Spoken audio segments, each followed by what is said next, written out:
and we are live on the Voice of the Cape Facebook and YouTube platforms for the VOC Matric Revision lesson. And today the subject is History Paper 2. This is part 2 of Paper 2. Our facilitator and educator is Danielle Pretorius. She is an educator for SA, or rather for Future Academy Online High School. Good afternoon, Danielle, and welcome. Hi, it's nice to be back again. So Yes, today, we're going to be doing the paper two, part two. wonderful. And so this is the second last installment of the session. So to all our students tuned in now, do note that next week you'll be finishing off the session on history. All right. Awesome. So, wonderful. So also as a note to our viewers to please like and share all our videos. Do share it with students who can benefit and also spread it far and wide. But without further delay, I hand over to you to proceed, Daniel. Thank you. So, hi, grade 12, we're back again. You'll remember that I believe 2 weeks ago, or just in the previous session, we had looked at the paper two, part one, and we had gone over this section here. So, we did the essay question for civil resistance 1970s to 1980s South Africa. So we looked at was the Black consciousness movement. We looked at the role of Steve Biko, and then specifically the 1976 Soweto uprising as well. So what we're going to be covering today is this section here on the crisis of apartheid, which we kind of started on. So we'll be moving on here. We'll take it from the trade unions just because otherwise there won't be enough time. And then we'll move into this section here in the negotiated settlement and the government of national unity. Awesome. So now we've just kind of established a little roadmap for what we're going to be doing today. Let's get into the notes. So remember that these are also available on the website. Okay.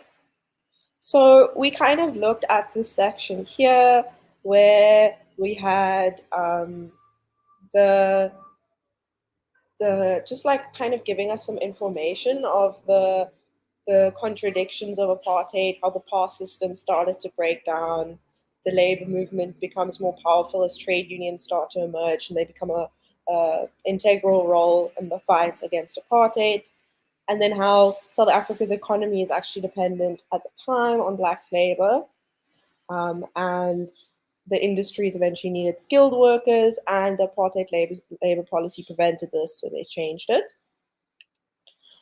And then when they tried to create these superficial changes, they tried to implement this Bantu Authorities Act, and they tried to establish the tricameral parliament. You'll remember that we said this was all very superficial and didn't really result in anything.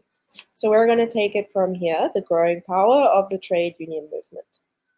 Okay, so African trade unions began to revive in the early 1970s, and the LRA, the Labor Relations Act, legalized black trade unions. Strikes were now used to undermine the apartheid government, and then COSATU is a body that coordinated trade union actions, and they developed close links with the ANC. As I said before, the trade unions played a significant role in the freedom struggle, and it consisted of 30 non-racial unions and represented more than 500,000 workers. This is COSATU. They made a valuable contribution to the freedom struggle because their strike action weakened the economy and thus the government. Okay, and then remember these the reforms that Botha implemented, so the tricameral parliament and the Bantu Authorities Act. These were people's reforms to this. So protest marches were characterized by the Toi Toi dance, and there were prolonged school boycotts. So learners adopted the slogan of liberation before education. You remember in the 1976 Soweto uprising, it kind of pushed the youth into the fight against apartheid. And so we started seeing things like this, or methods like these, being used more and more as apartheid became a crisis in the 1980s. Black councillors and other people believed to be collaborating with the government were killed, and barricades of stones and burning tires were erected to keep the police out of townships. Vigilante groups set up people's courts. So vigilante groups are when the community comes together and takes justice into their own hands. Law and order in the townships broke down. And as I said before, the age of mass movement was led by the youth. Black consciousness had created a new culture of self-confidence. Remember, the Black consciousness movement goes hand in hand with the 1976 Soweto uprising. And the ANC presence within South Africa increased as MK cadres, so MK is the military wing of the ANC, made attacks on strategic and economic targets. These attacks boosted the ANC profile in South Africa and strengthened the resolve of activists to continue their fight against apartheid. Okay, and then the role of the civics. So civics is just like the everyday people. So churches are an important part of society as their membership is predominantly African. And then church leaders such as Desmond Tutu, Alan Busak, and others became actively involved in the apartheid struggle. And the South African Council of Churches supported nonviolent action to end apartheid. It was in favor of trade sanctions and disinvestment as a means to bring about change. And then we have these here.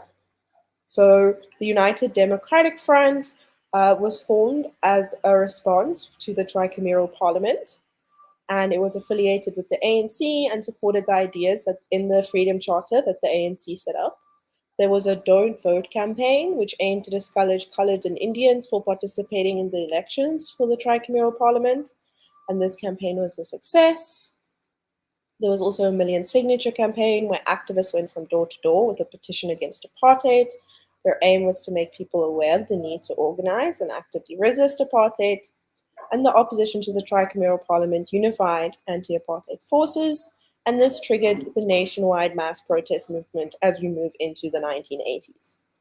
Okay, and then the mass democratic movement. So in 1988, the UDF, COSATU, and other protest organizations were banned by the government. And thus, the MDM, so the Mass Democratic Movement, took over the role of coordination and coordinating the protests and resistance to apartheid. The Mass Democratic Movement didn't have any permanent structures. It was rather an umbrella body that brought together the members of the UDF, COSATU, and other resistance organizations. They encouraged acts of civil disobedience throughout the country. For example, volunteers deliberately defied segregation in hospitals, beaches, and public transport, and marches were held in various cities to protest against police brutality and repressive legislation. And then the end conscription campaign, this is like the white resistance. So you'll remember that in the total strategy plan, P.W. Botha increased the, sorry, not P.W. Botha, but the president of the NP at the time had increased the conscription from 1 year to 2 years for the white people, So this was their resistance to that. So they campaigned for an end to conscription, that the troops should be withdrawn from townships, and an end to South African participation in the war in Angola. They also initiated awareness campaigns at white schools and universities. They were banned in 1988. You'll see the same year UDF, COSATU, and other protest organizations were banned. But they still accomplished to sow doubts in the minds of many white South Africans regarding the legitimacy of the wars being fought by the South African Defence Force in Namibia and Angola. Okay, and then the Black Sash. These were white women with black sashes who stood in silent protest holding placards, protesting against apartheid injustices. Black Sash was committed to giving humanitarian and practical help to victims of apartheid laws. And then this is very important, the international reaction, so the sanctions that took place. So apartheid was widely criticized internationally, but little was done to force the South African government to abandon its policies. The reason was South Africa was a capitalist country during the Cold War, and Western powers feared a communist takeover. So anti-apartheid groups were formed by ordinary people in several countries in Europe. These people were upset by the human rights abuses occurring in South Africa and tried to persuade their governments to take action. So there was anti-apartheid movements in Britain and Ireland. There was the anti-apartheid movement, which was founded in Britain and also in Ireland. They took an active role in the anti-apartheid movement by starting sports, cultural, economic, and academic boycotts. For example, the sport boycott, South Africa was banned from the Olympic Games. There was an interruption during the Springboks tour that led to them only going back to Britain in 1996 after the South Africa became like equal and democratic. Okay, and then the cultural boycott, which isolated South Africa, no international stars visited, and television programs that could be bought by SABC was limited. Okay, and then the consumer boycott. So this is where people refuse to buy South African products. And disinvestment is where companies withdraw their investments in South Africa, which obviously negatively affected the economy. So many historians see sanctions as one of the most important factors in bringing about the downfall of apartheid. The decline in the economy as a result of sanctions put great pressure on the government to change its policies. Okay, and then we start to get to the beginning of the end. So, following the collapse of the gold price in 1981, South Africa experienced an economic recession. This made the South African economy very vulnerable to the impact of the disinvestment and the sanctions that we just spoke about. So, these led to the following: there was a rise in inflation, which meant that everything was more expensive. There was also the increased unemployment of Black South Africans, a sharp decline in white income, a decline in the value of rand, which made importing things very expensive, a lack of foreign capital, and increasing debt. And the economic crisis ultimately meant that the apartheid regime had to rethink its policies. So the result of soaring prices and lack of jobs motivated people to intensify their protest.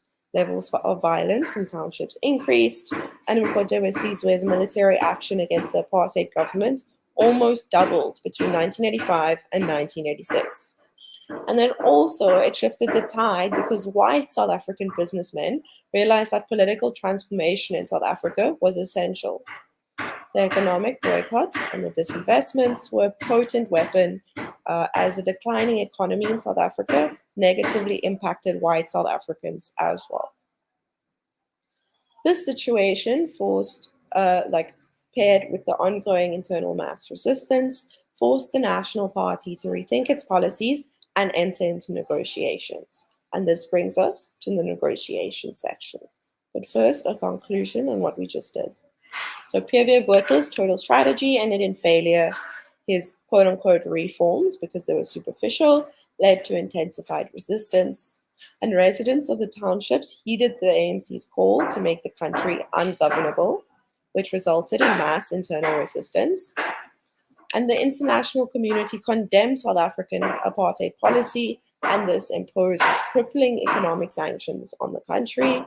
As such, the National Party began to lose support. And by 1989, South Africa was in such a crisis that the new president, F.W. de Klerk, decided to unban the resistance parties and release Mandela.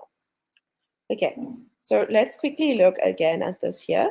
So we've covered this now as well, all of this. So now we'll be moving on to this section here, the negotiated settlement and the government of national unity. This would be the essay section in paper 2 as well. Okay, so the road to South Africa attaining democratic status in 1994 was filled with obstacles and difficulties. Unrest in South Africa grabbed international attention, and political leaders from across the world condemned apartheid, as we just read about. International investors withdrew their capital, and the South African economy suffered. Apartheid needed to be dropped in order to regain stability. President F.W. de Klerk moved rapidly to pave the way for a democratic South Africa. The Truth and Reconciliation Commission, the TRC, was formed to heal South Africa's divided. So while this is the essay section, the TRC, which we'll learn about after this section, is the source base, what the source base will be on. Okay, so the beginning of the solution, secret negotiations with the ANC. So why was it necessary that the negotiations be secret? So there were increased protest actions and general unrest in the country, the negative impact on sanctions that they had on South Africa's economy, and the international pressure to unban political parties, release Nelson Mandela, and free political prisoners ultimately forced the NP government to start negotiations. The fact that they made them secret, we'll learn about a bit later as well, but because there were lots of things going on in the country that could impede these negotiations, it was best to keep them secret so that, say, for example, something happened in the country and people would expect negotiations to stop, they could still continue because they weren't made public. Okay, so despite the efforts of liberal white South Africans, PV Botha continued its policies of total strategy. And then we have the factors that contributed to the unbanning of the political parties and the release of Nelson Mandela as F.A. de Klerk steps into power. Okay, so the international changes, you'll note that the end of the Cold War happened around 1989 and the international tensions were relaxed. South Africa could no longer rely on the idea that capitalism versus communism was the reason for this. And as such, the international changes heavily impacted South Africa. Agreements were signed to reduce nuclear weapons, and then also obviously the economic problems that South Africa's economy was facing. The National Party was losing support. The 1987 election revealed that the NP was losing support, and obviously the intensified violence in the country and the popularity and talks with the ANC. The NP feared the popularity of the ANC, and they wanted to establish a working relationship with other Black organizations so they could break the power of the ANC. Okay, then the negotiations with Nelson Mandela and the release of political prisoners in Nelson Mandela. So from here, it's important to start noting for your essay. So with internal and external pressure being placed on South Africa, Pierre Botha decided to begin talks with Nelson Mandela in 1985 from his prison cell. The meeting focused on the ANC's armed struggle and the continuing violence in the country. After Pierre Botha's stroke in 1989 and he had to force down as president, Pierre de Klerk was elected as a new leader of MP. People were critical of Botha's autocratic nature, and Botha was forced to step down as the president, and de Klerk was appointed as the new leader, and he started to transform the National Party. In light of the 1989 election and the request by anti-apartheid forces, de Klerk decided to unban political parties and release political prisoners. De Klerk announced the repeal of the Separate Amenities Act, and these changes angered the conservative community. So the separate amenities was like Black people had to use separate bathrooms, they had to sit on separate beaches, on separate benches, use separate facilities, all of that. So on 2 February 1990, de Klerk addressed Parliament and introduced certain changes. Firstly, the unbanning of the ANC, PAC, and SACP, the release of political prisoners, the censorship of the media would be released, and the unconditional release of Nelson Mandela. De Klerk introduced certain changes that paved the way for a democratic constitution. Nelson Mandela was released on 11 February 1990. He was 72 years old when he was released. This was the biggest decision that de Klerk made. Mandela was elected as deputy president of the ANC after his release. Okay, and then this is important because you'll note, look, the focus here is the negotiated settlement and the government of national unity. The beginning of negotiations, the breakdown, and the multi-party negotiations. So here we start with the negotiation process. The period 1990 to 1994 was characterized by intense negotiations, violence, compromise, and then finally a settlement. Plans to begin negotiations between de Klerk and the ANC on 11 April 1990 were postponed because 8 protesters were killed after a group of 50,000 people protested against local council rental increases in Sebokeng, Johannesburg.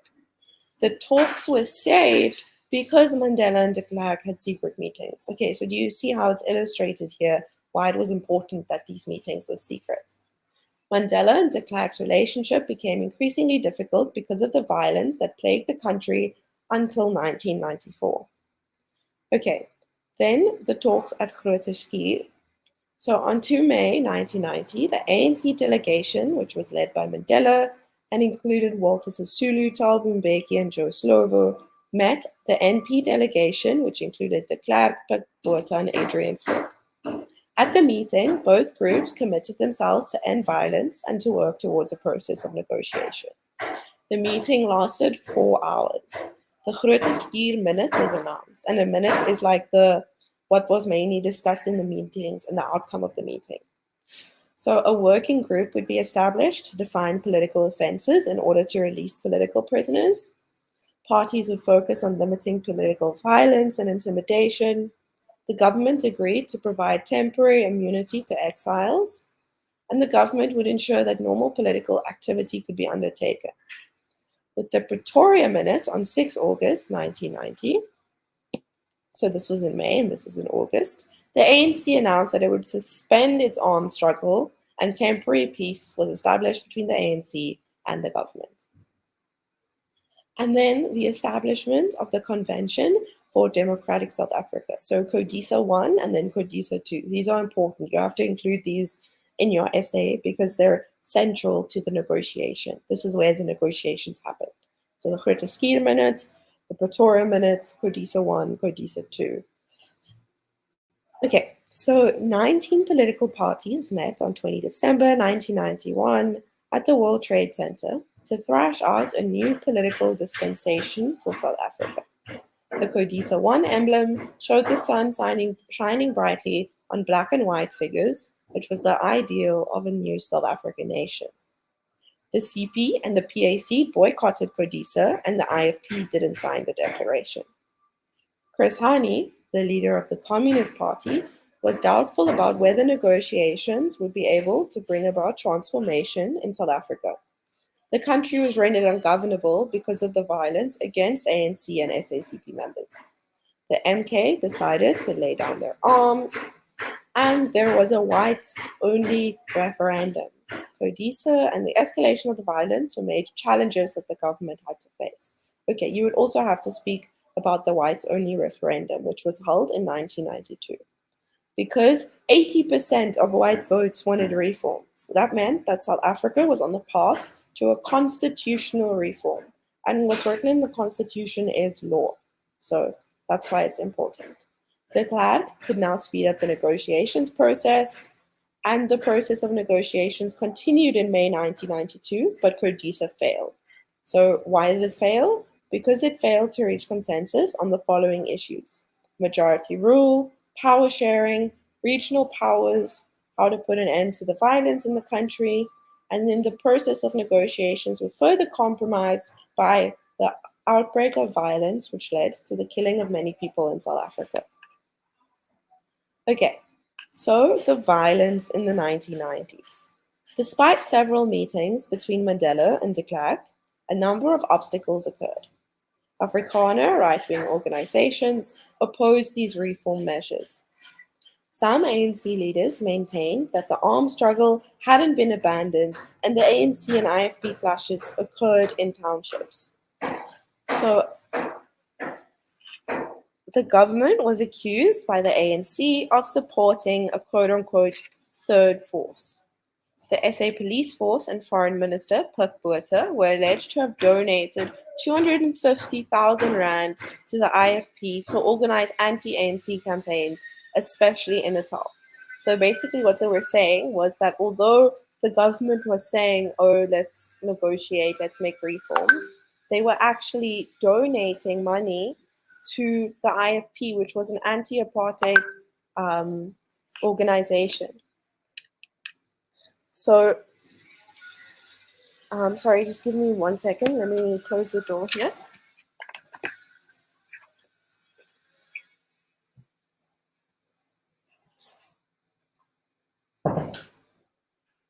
See if that makes the sound any better. Okay, so as I was saying, Nelson Mandela was convinced that the NP did nothing to stop this violence from spreading in the country. Many people stated that the police assisted the IFP to instigate violence in the townships, and very few perpetrators were arrested. Mandela argued that the government did very little to get to the bottom of the violence in the country and how to fix the issue. The violence continued to flare after the 1990s, and several armed gangs entered commuter trains, insulted innocent people. In some townships, people were shot, burned, chopped with pungas, and disfigured. Approximately 600 people were killed and 1,400 were injured during the reign of terror on commuter trains between 1990 and 1993. And then they give us a breakdown of the most notorious incidents of violence that occurred. So, Sebokeng, July 1990. This is where Inkatha hostel dwellers planned a raid on ANC members in Sebokeng. It was alleged that the Inkatha members were escorted by police vehicles and 30 people were killed. So again, this idea of the apartheid government supporting a third force. And then Boipatong on June 1992, migrant mine workers of Inkatha decided to attack the residents of Boipatong. 49 people were killed, and Mandela broke off talks with the government. The Boipatong massacre led to severe divisions among various political parties, and then Bishof, September 1992, unarmed ANC supporters decided to march and protest against the Bantustan leader, Opa Goksa. 28 people were killed and 200 were wounded. So in response to all of this violence that was plaguing the country, de Klerk took the following actions. He demoted the Minister of Defense, Magnus Malan, and the Minister of Law and Order, Adrian Vlok, which you'll remember they said was, they accused him of supporting a third force. He also appointed 2 commissions of inquiry. These commissions revealed the role of the security force in these death squads, and senior officials who were responsible were given early retirement. So basically they were fired, but in a nice way. They also set up the National Peace Accord, which was signed by 24 organizations. However, violence still continued, and Mandela offered to resume talks if the NP agreed on the following conditions: the fencing of migrant workers' hostel, a ban on cultural weapons such as the use of spears that the IFP used during demonstrations, the release of 200 political prisoners, and de Klerk invited Mandela to discuss ways in which the violence could be stopped. Most leaders wanted a peaceful transition from apartheid policy to ultimately a democratic state. Okay, and then Codisa 2, which started, and we learned about it a bit briefly earlier, but now we're going into more depth. So Codisa 2 started on 15 May 1992. There were 2 main areas of concern that this tried to address. Firstly, the issue of disbanding the ANC's military wing, so Mkhonto we Sizwe, and the role of the SABC.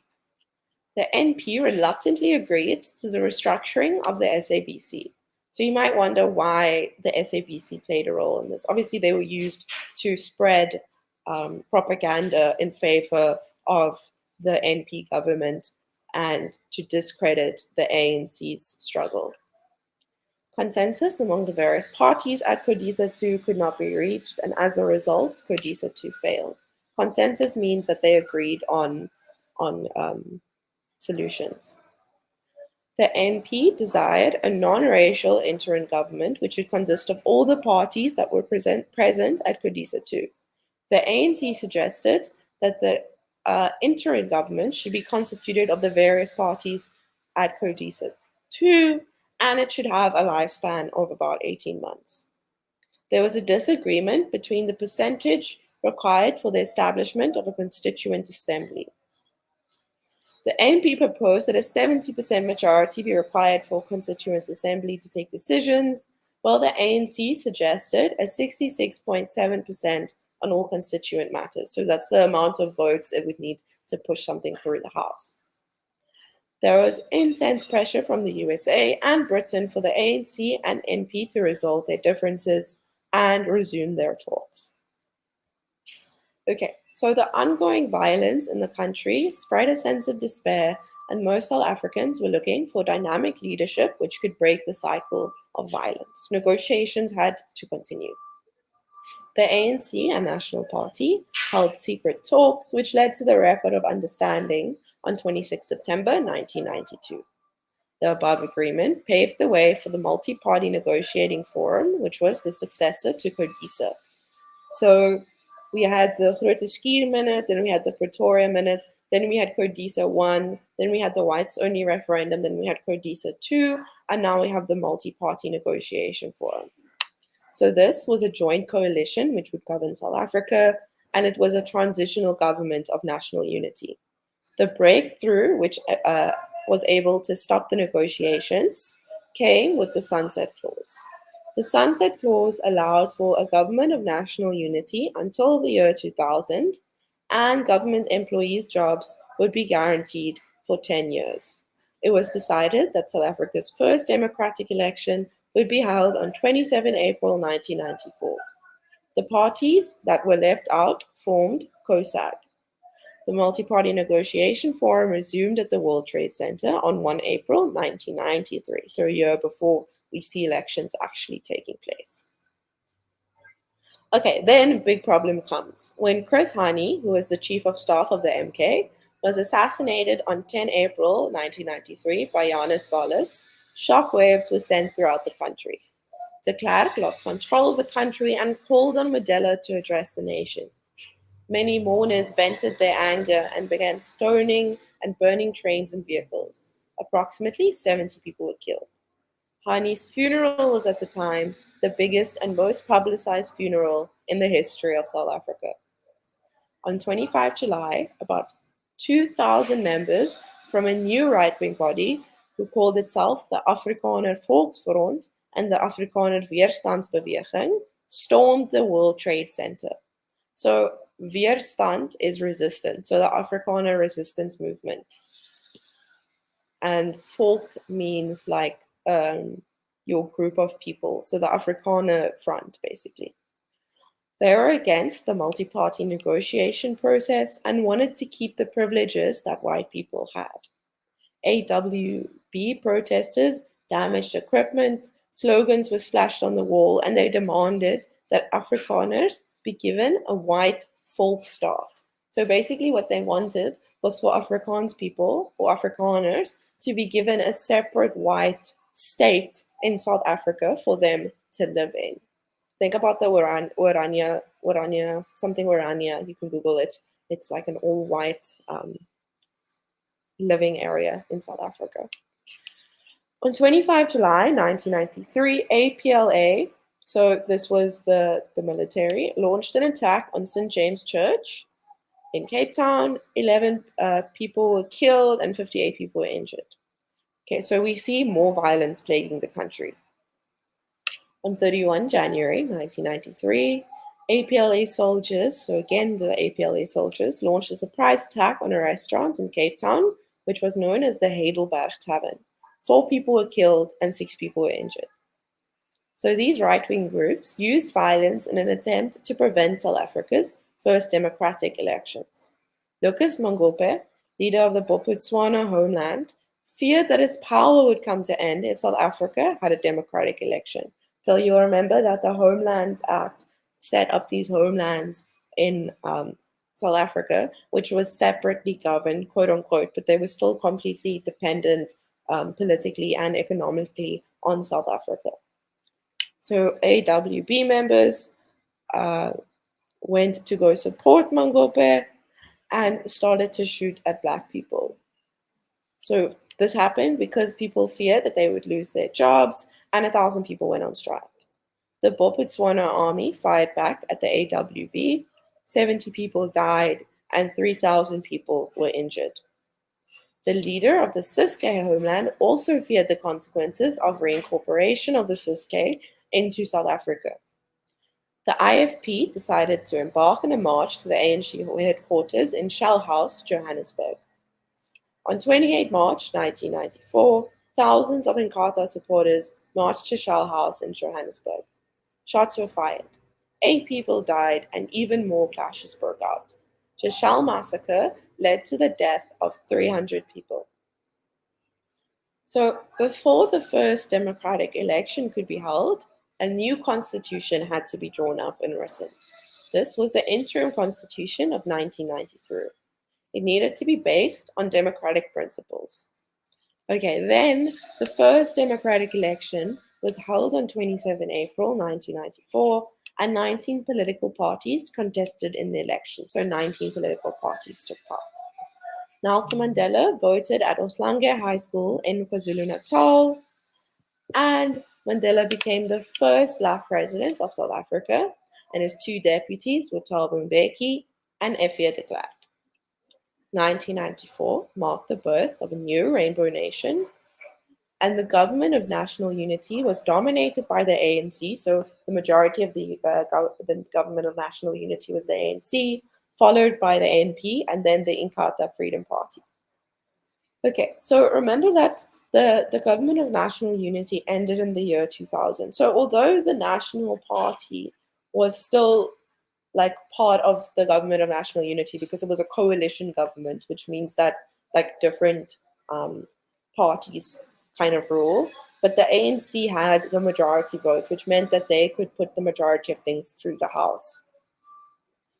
Okay, so the government of national unity ended years of economic and political isolation. It rejoined the Commonwealth of Nations, became the 53rd member state of the Organization of African Unity, so that's just called the AU today, and rejoined the UNO, so the UN organization. Okay, and then the problems with the government of national unity: bankruptcy, unemployment, the promise of better jobs and housing and education became an impossibility. The GNU was not able to sustain itself, but it tried to solve the many problems that was left behind by apartheid. Okay, and then we get to the TRC, which I'm going to go about in the next class, just because this is the source base. So what I want to talk about now is how you would actually structure your essay, because remember all the work that we just went through now, you're going to have to present in your paper 2 as an essay format. And it is because it's the negotiation process, it feels like there's a lot of factors that you have to cover. So when you're going over this, make sure you read what the question focus is.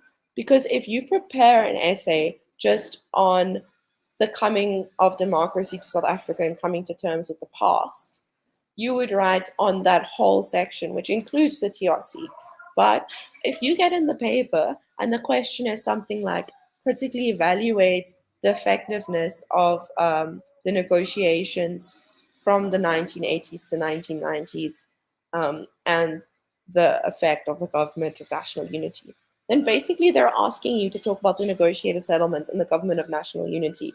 Thus, if you were to speak about something else like the TRC, you would lose marks because what you're telling us isn't relevant to the question focus. Okay, so make sure you read this. This is what you would have to have, like the little ticks in your essay. You would have to have the beginning of the negotiations and then discuss them in a paragraph format. No bullet pointing for history essay, full sentences. So you would write like a paragraph or two on the breakdown of the beginning of negotiations, then the breakdown of negotiations, then the violence we started speaking about. So basically what you want to do is you want to go through the section that we just did and you take the headings. So we begin with secret negotiations with the ANC.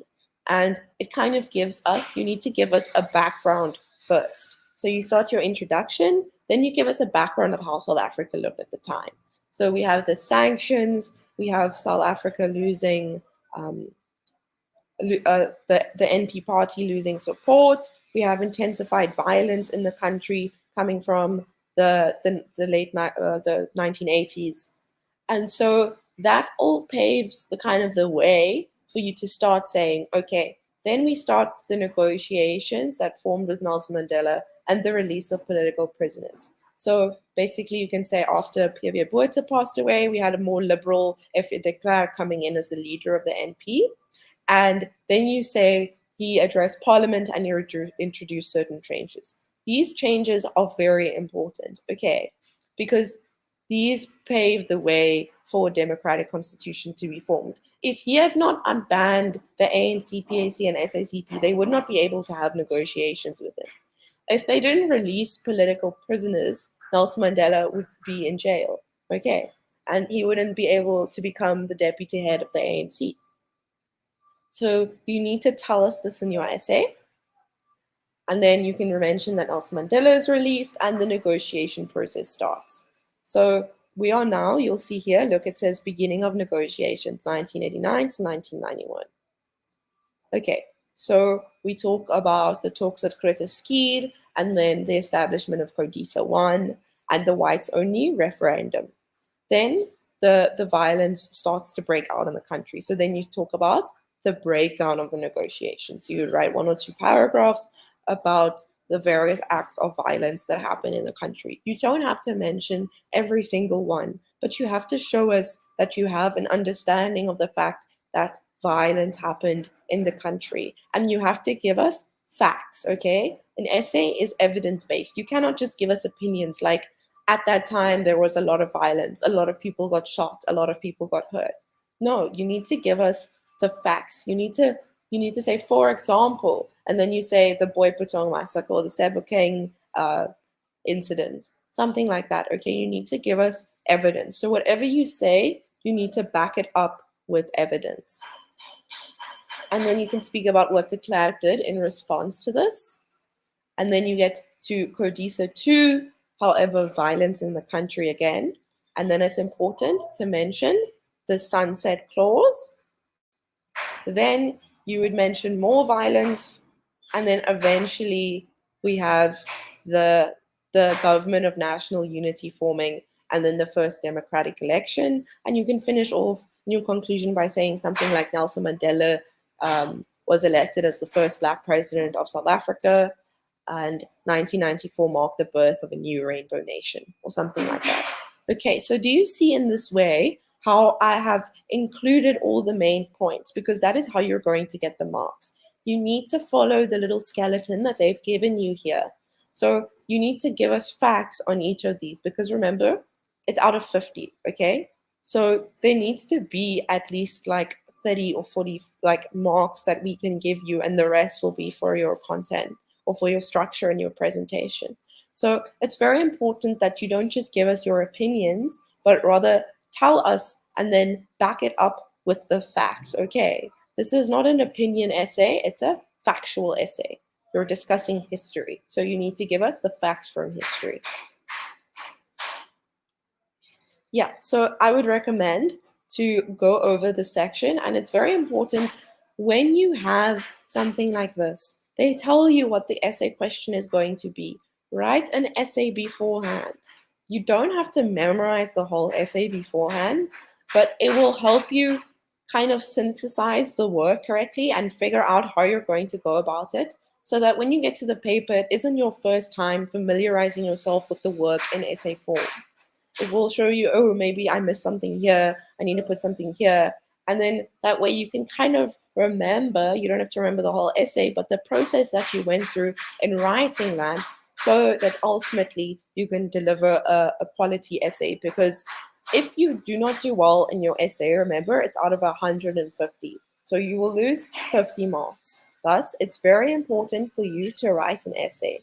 Because history people often struggle with time, even if you're like, oh, there's not enough time to finish my essay, still write something, please, anything, because you can still get marks, maybe give like 3, 4, 5, 6 marks, and then that's just what you need to pass or bring yourself to the next level, obviously because it's marked in levels, level 6, level 7, to bring you to the next level and to get that better mark. So just write something. Yeah. That's all I have to say for today. I will see you guys next week, and we will go over the source-based section, which will be on the TRC, the Truth and Reconciliation Commission. We'll be taking a look at the ideas of retributive and restorative justice, so you can maybe just familiarize yourself with that, and then also the shortcomings of the TRC, and also what the TRC tried to achieve. Wonderful. Thank you very much, Danielle, for joining us today and for taking us through today's session. We look forward to having you back next week for the last installment in the series of revision lessons on history. So for now, we greet you, and also to the viewers, we bid you farewell. Good afternoon, and assalamu alaikum wa rahmatullahi wa barakatuh. Thank you.